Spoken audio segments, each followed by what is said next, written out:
Ça commence toujours de la même façon. Elle ne te regarde pas tel que tu es, mais tel qu'elle imagine que tu pourrais devenir. Tu le sens dans ses yeux, n'est-ce pas? Cette lueur d'espoir. Ouest de la fin?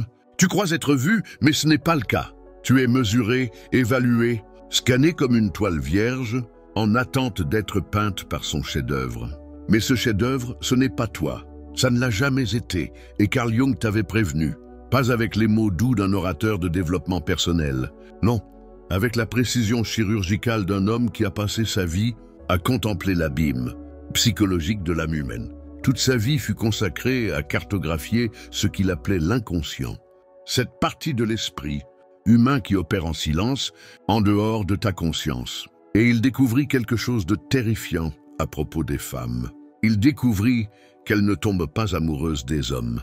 Elles tombent amoureuses de l'idée qu'elles se font d'eux, de la fantaisie, de la projection. Et le plus effrayant, c'est que la plupart d'entre elles ne se rendent même pas compte qu'elles le font. Tu penses qu'elle te choisit, mais ce qu'elle choisit vraiment, c'est la version de toi qu'elle a créée dans son esprit. Une marionnette psychologique destinée à jouer un rôle dans son film intérieur. Et lorsque tu cesses de correspondre au scénario, elle change d'acteur, pas d'histoire. Jung appelait cette projection l'animus, l'image masculine intérieure qui vit en chaque femme. Et lorsque cet animus est immature, non développé ou incontrôlé, il devient un tyran. Il devient cette force invisible qui pousse les femmes à courir après des hommes dangereux et à rejeter les bons, à argumenter sans raison, à dominer sans sagesse et à moraliser sans responsabilité. Jung ne cherchait pas à adoucir les choses. Il décrivait cela comme une possession spirituelle, un état dans lequel la femme elle-même ne réalise plus qu'elle n'agit plus, depuis sa propre conscience, mais depuis l'emprise obscure de sa fantaisie masculine intérieure. Et vous, les hommes, vous tombez dans le piège, parce que personne ne vous a appris à le reconnaître. Vous confondez être désiré avec être connu. Vous confondez être choisi avec être compris. Vous croyez ces mots quand elle dit que vous êtes différent, alors qu'en réalité, vous n'êtes que le dernier visage qu'elle a choisi pour incarner un rôle qu'elle répète depuis l'enfance. Et lorsque la fantaisie s'effondre, lorsque le masque tombe, vous restez là, confus, trahi, humilié, à vous demander ce que vous avez mal fait. Mais tu n'as rien mal fait. Tu as simplement cessé d'être un acteur, convaincant dans la pièce de quelqu'un d'autre. Jung avertissait que la seule façon de sortir de ce théâtre psychologique est ce qu'il appelait l'individuation, le processus d'une vie consistant à devenir un être entier en soi. Et voici la vérité inconfortable. La plupart des hommes ne commencent jamais ce voyage. On vous a formé à rechercher l'approbation, à chercher la validation, à laisser les femmes définir votre valeur. Et tant que vous ferez cela, vous continuerez à rejouer le même rôle, encore et encore. Remplacé chaque fois que le public se lasse, l'individuation n'est pas glamour, c'est brutal. Elle exige que tu affrontes les parties de toi que tu as enterrées, le faible, l'insécurisé, le brisé. Elle exige que tu cesses de blâmer les femmes de ne pas te voir et que tu commences à te voir toi-même. Parce que voici ce que Jung savait et que la plupart des hommes ne comprendront jamais. Tu ne deviens pas un homme parce que tu es choisi, tu deviens un homme parce que tu te choisis toi-même. Tu ne gagnes pas ta valeur à travers son affection. Tu la gagnes en te tenant debout, seul, pleinement éveillé, pleinement responsable, pleinement vivant. Un homme qui a affronté son propre inconscient ne peut plus être séduit par la projection. Il n'est plus une marionnette dans la fantaisie de quelqu'un d'autre. Il est l'auteur de sa propre réalité. Jung observait que la plus grande tragédie de l'homme moderne n'est pas d'être rejeté, mais d'être prêt à se modeler en n'importe quelle forme qu'il pense acceptable. Tu appelles cela compromis, tu appelles cela partenariat, tu appelles cela amour, mais Jung l'appelait autrement, trahison de soi. Il avertissait que les hommes qui ignorent leur propre développement psychique deviennent esclaves de la projection féminine, se pliant comme de l'argile mouillée, dans les formes exigées par des femmes qui ne connaissent même pas leur désir réel. Tu cesses d'être un homme et tu deviens un masque, souriant, hochant la tête, acceptant, jouant un rôle, jusqu'à oublier qui tu étais avant d'avoir mis le masque. Et les femmes, elles le sentent. Oh oui, elles le sentent bien plus que tu ne pourrais l'imaginer. Ce que tu crois être ce qui la fera t'aimer, obéissance, prévisibilité, disponibilité, devient précisément la raison pour laquelle elle perd son attirance. Pourquoi? Parce que l'instinct féminin, enseignait Jung, ne cherche pas le confort. Il est attiré par le mystère, le risque, par l'homme qu'elle ne peut ni totalement définir ni contrôler, au moment où tu te livres entièrement. Sans limite, sans colonne vertébrale, tu ne deviens pas plus aimable. Tu deviens invisible, jetable, remplaçable. Et pourtant, voilà le paradoxe qui garde la plupart des hommes enchaînés. Tu as plus peur d'être seul que d'être faux. Tu préfères te perdre que la perdre elle. Tu préfères vivre dans un rôle que d'affronter l'effroi de rester debout sans applaudissements. Mais Jung enseignait que tant qu'un homme n'embrasse pas cette solitude, il ne sera jamais libre. Il écrivait que l'individuation est un chemin qui n'est pas pour les cœurs faibles, car elle exige que tu meurs avant de mourir, que tu laisses brûler les fausses versions de toi-même pour que quelque chose de réel puisse enfin émerger. Mais laisse-moi te dire quelque chose que personne ne veut dire. À voix haute, l'individuation est solitaire, terriblement solitaire, parce que, sur ce chemin, tu commences à voir des choses que tu ne pourras plus oublier. Tu commences à reconnaître les jeux que jouent les gens, les masques qu'ils portent, les mensonges qu'ils se racontent pour se sentir en sécurité. Et lorsque tu essaies de partager ce que tu vois, ils se moquent de toi, ils te traitent de froid, d'arrogant, de trop sérieux, ils t'accusent d'être le problème. Mais tu n'es pas le problème, tu es le miroir. Et les gens détestent le miroir quand il leur renvoie quelque chose qu'ils ne veulent pas voir. Jung le savait parfaitement. Il a passé des décennies à étudier des patients terrifiés à l'idée de confronter leur propre ombre, ces parties sombres et rejetées de leur psyché qu'ils refusaient de reconnaître.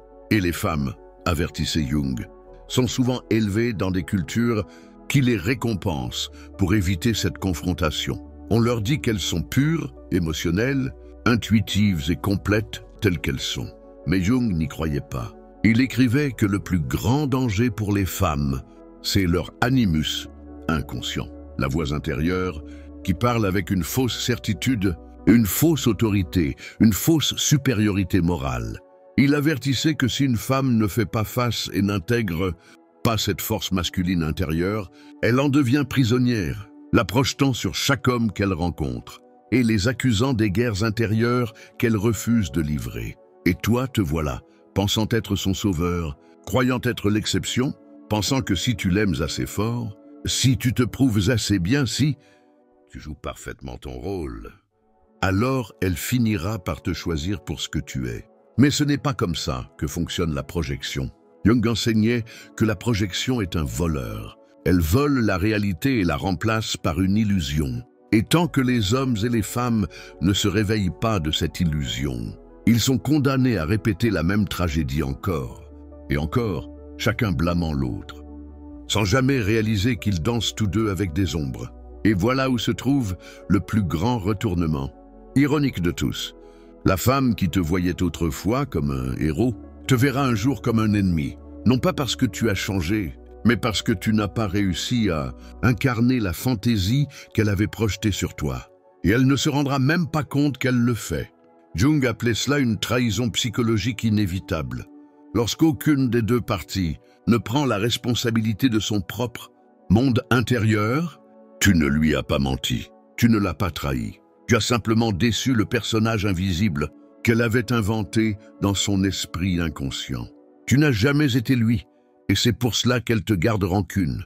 Pas à cause de tes défauts, mais parce que tu n'as pas su incarner le mythe qu'elle ne t'a jamais dit que tu étais censé jouer. Jung a dit un jour, les gens feront n'importe quoi, aussi absurde soit-il, pour éviter d'affronter leur propre âme. Et cela est particulièrement vrai dans les relations amoureuses. Hommes et femmes y entrent non comme des individus complets, mais comme des projections ambulantes, traînant avec eux leurs peurs non vécues, leurs besoins inassouvis, leurs blessures d'enfance non résolues, et les déposant dans les bras d'une personne qu'ils ne comprennent presque pas. Tu appelles cela de l'amour. Jung appelait cela de la possession. Et comme un homme hypnotisé, tu marches encore et encore dans le piège, en pensant que cette fois, ce sera différent. Mais ce ne l'est jamais, parce que tu n'as pas encore posé la question la plus terrifiante qu'un homme puisse se poser. Et si c'était moi, le responsable de ce schéma? Tu veux blâmer les femmes, tu veux les traiter de manipulatrices, de trompeuses, de superficielles. Mais Jung te regarderait droit dans les yeux et te demanderait « Et pourquoi t'es-tu laissé choisir par cette femme au départ ?» Tu vois, l'homme qui refuse d'affronter son propre monde intérieur féminin est destiné à devenir esclave de celui d'une femme.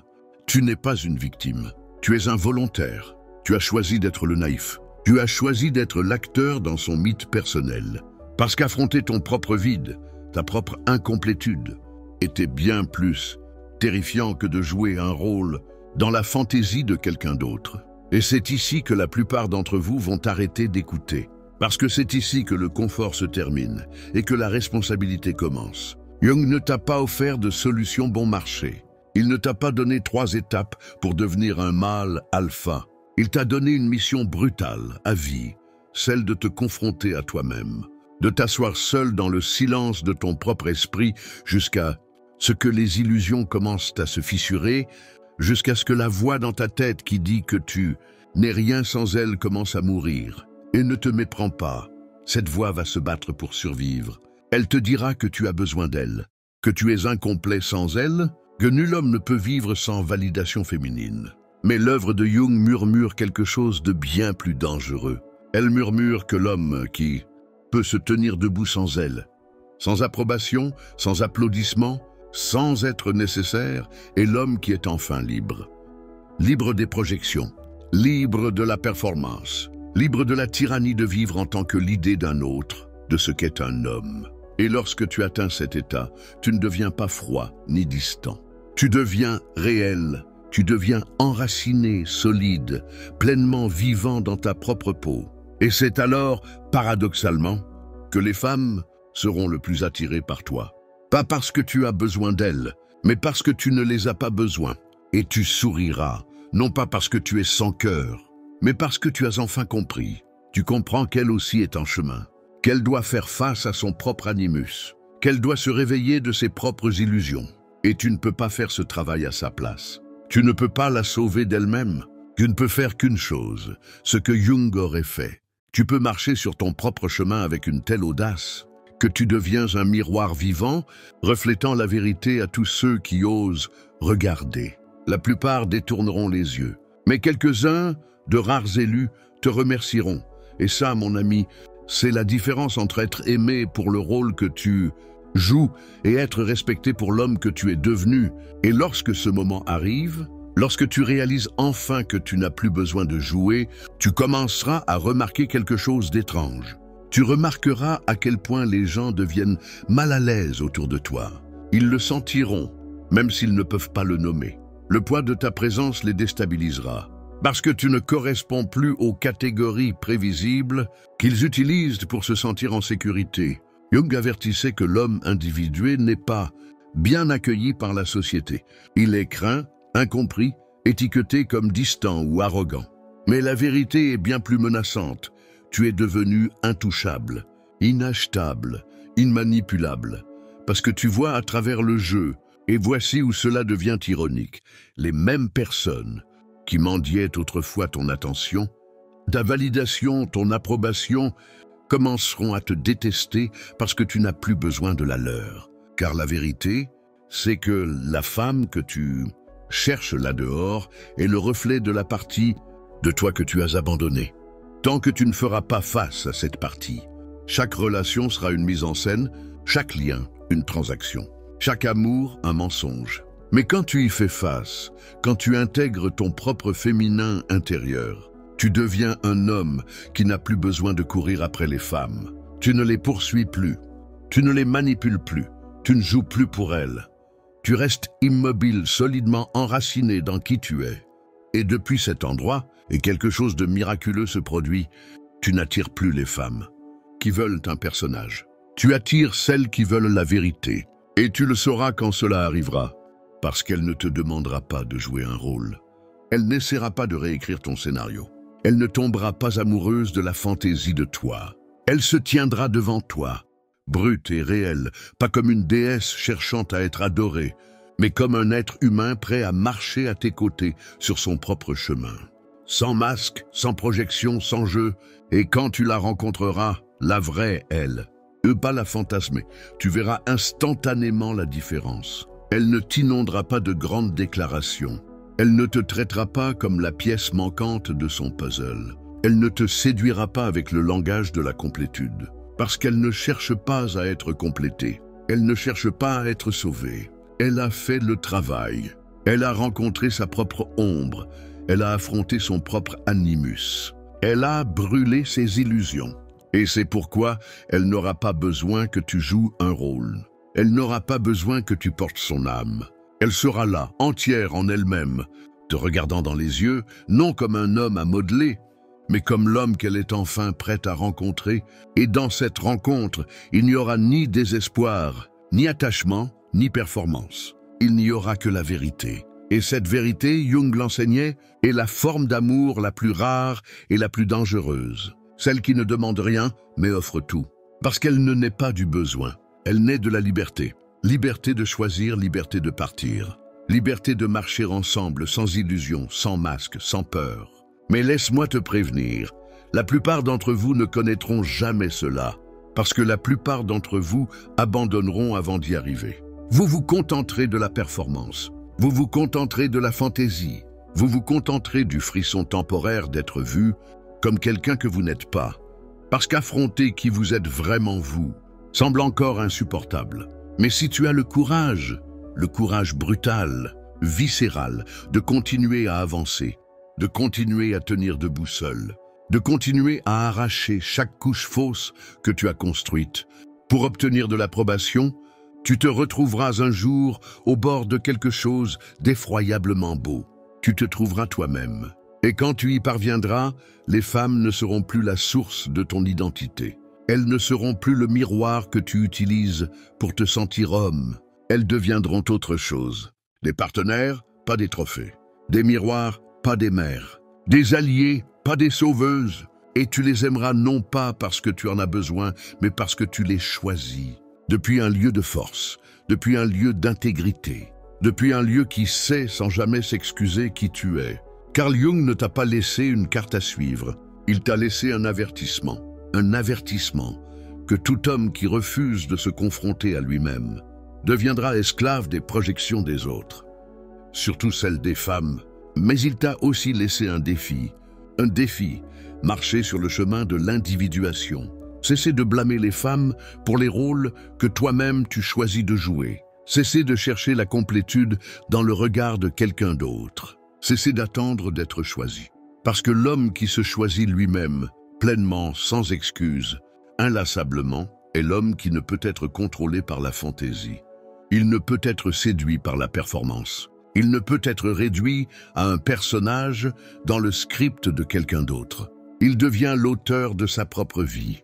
Et si tu es allé jusque-là, si tu as ressenti ce message résonner quelque part au fond de toi, ne fais pas simplement défiler. Ne laisse pas cela être une chose de plus que tu consommes et oublie. Prends un moment maintenant pour aimer cette vidéo. Partage-la avec un autre homme qui a besoin d'entendre cette vérité. Et abonne-toi pour en entendre plus. Ton soutien n'est pas seulement pour nous, il est pour le prochain homme qui vit encore dans l'illusion, attendant d'être libéré. Aide-nous à faire passer ce message. Aide-nous à réveiller le monde, un homme à la fois,